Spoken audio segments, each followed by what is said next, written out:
sebetulnya gini, hasil tes PCR pun, walaupun hasilnya negatif, itu tidak menjamin 100% orang itu tidak menderita COVID-19. Karena akurasinya antara 80% sampai 90%. Jadi masih ada. Hai sahabat Sonora, kembali lagi di video terbaru dari Kamu Sehat barengan sama Fidel dan Dr. Santi dari Medical Center Kompas Gramedia. Hai dok, dari kejauhan. Halo Fidel dari kejauhan. Masih di rumah aja ya dok? Iya, mengikuti anjuran kalau nggak penting-penting di rumah aja. Di rumah aja dok, San sehat-sehat? Sehat dong. Sekarang ini kata sehat itu merupakan kata yang sangat didambakan. Betul, semoga Anda yang lagi nonton juga sehat-sehat ya. Amin. San masih bisa menghirup, membau kanan kiri dok? Coba. Tadi sih waktu ada yang bunyi gitu, gitu ya, masih kecium sih. Bukan Balon bau pecah ya, aroma, dok? bukan bau aroma. Kemarin Aroma. ada yang mengoreksi, katanya aroma itu yang kecium. Nah, aroma itu ada yang bau, ada yang harum.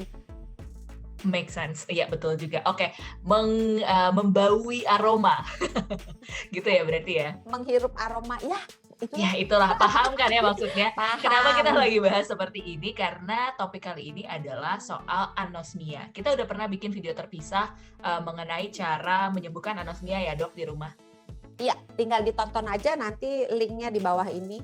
Tolong dimasukkan ini. Atau di atas, atau di samping. Oh samping. Wow, request. Di video berikutnya nggak ada yang ribet. Oke.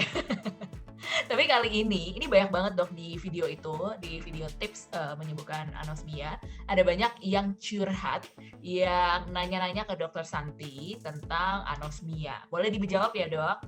Monggo, ditanyakan.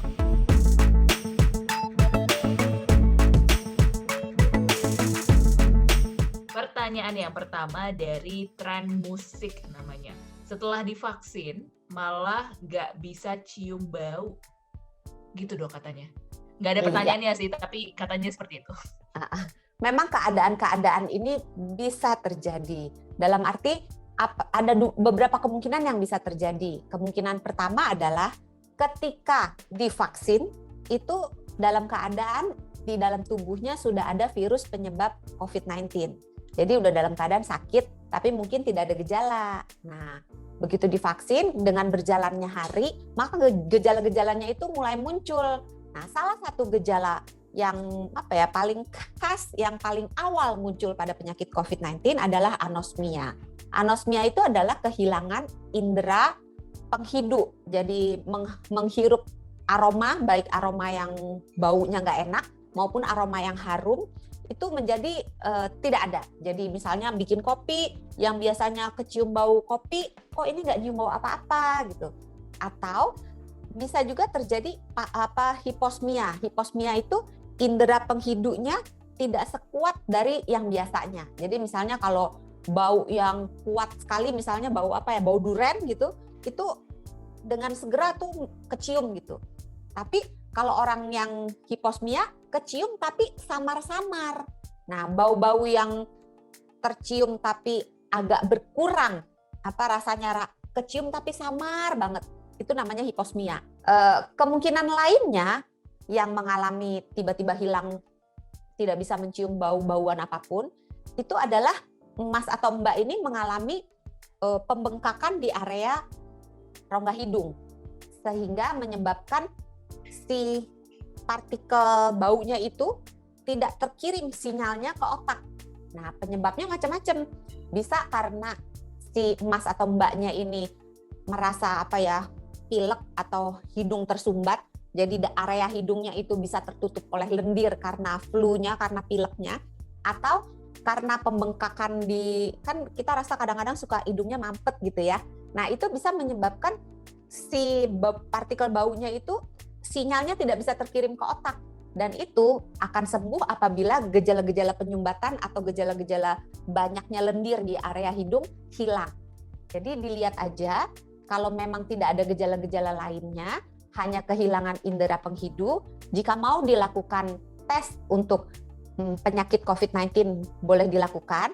Apabila tidak menginginkan untuk melakukan tes, sebaiknya melakukan isolasi mandiri dianggap sebagai pasien yang menderita COVID-19.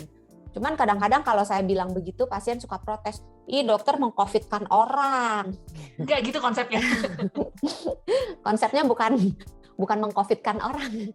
Maaf ya sahabat Sonora, dari sudut pandang dokter, dari tenaga kesehatan sebetulnya, itu jauh lebih baik menganggap seseorang positif COVID-19 walaupun ternyata dia tidak menderita COVID-19 dengan tujuan orang ini dikurung Menjaga dalam arti dirinya. tidak menjaga dirinya supaya tidak berkontak dengan orang lain, supaya kalau seandainya dia positif dia tidak menularkan kepada orang lain. Intinya seperti itu. Jadi bukan meng-COVID-kan orang lain, tapi lebih ke menjaga supaya hal-hal yang tidak diinginkan tidak terjadi. Nggak mungkin lah kalau hasil tes Anda negatif tapi dibilang positif, itu baru dibilangnya meng-COVID-kan ya dok? Sebetulnya gini, hasil tes PCR pun, walaupun hasilnya negatif, itu tidak menjamin 100% orang itu tidak menderita COVID-19. Karena akurasinya antara 80% sampai 90%. Jadi masih ada 10-20% yang meleset gitu. Tergantung gejala-gejalanya lagi ya dok? Iya, jadi banyak hal yang harus dipertimbangkan. Tidak hanya semata-mata hasil lab, membaca hasil lab aja. Dilihat juga gejala-gejalanya, dilihat macam-macam hal. Oke, berarti Mas atau Mbak tren musik ini yang perlu diluruskan, ini bukan karena vaksin makanya jadi kehilangan indera penghidu ya dok? Mungkin efek tidak langsung bisa. Jadi kalau misalnya, karena efek dari disuntik vaksin COVID itu bisa menyebabkan gejala-gejala yang sifatnya lokal berupa nyeri di daerah, nyeri merah bengkak di daerah penyuntikan, bisa juga sistemik yang seluruh tubuh mengalami. Jadi misalnya lemah, letih, lesu, flu, pilek, batuk, sakit kepala, sakit tenggorokan. Nah, hal-hal efek sampingannya itu secara tidak langsung menyebabkan menghilangnya bau. Karena kalau kita misalnya batuk pilek juga kan agak nyium, kita makan juga agak berkurang kan bau-bauannya, yang kehirup aromanya tuh agak berkurang. Seperti itu kurang lebih. Atau memang sebelumnya dia sudah menderita COVID-19 dan tidak terdeteksi. Oke, ada baiknya melakukan isoman atau melakukan pemeriksaan berarti ya dok? Iya. Baiklah, tadi beberapa pertanyaannya sudah terjawab. Buat yang mau kasih pertanyaan berikutnya, silahkan komentar di video ini atau di video-video lain juga boleh ya. Nanti akan dijawab oleh Dokter Santi di video berbeda lagi. Baiklah, Dokter Santi terima kasih banyak. Sama-sama, mudah-mudahan sahabat Sonora yang mengalami anosmia, apapun penyebabnya, dengan video-video yang sudah ada, bisa cepat sembuh dan kembali lagi indera penghidunya. Jangan lupa, sehat itu mudah, sehat itu murah. Iya, jangan lupa dilatih seperti video yang sebelumnya, indera penghidunya, dan jangan lupa juga nonton video-video menarik lainnya di YouTube channel Sonora FM. Buat Anda yang mau mendengarkan versi podcast, ada di Spotify, Apple Podcast, dan juga Google Podcast. Kita ketemu lagi di episode berikutnya. Bye! Dah!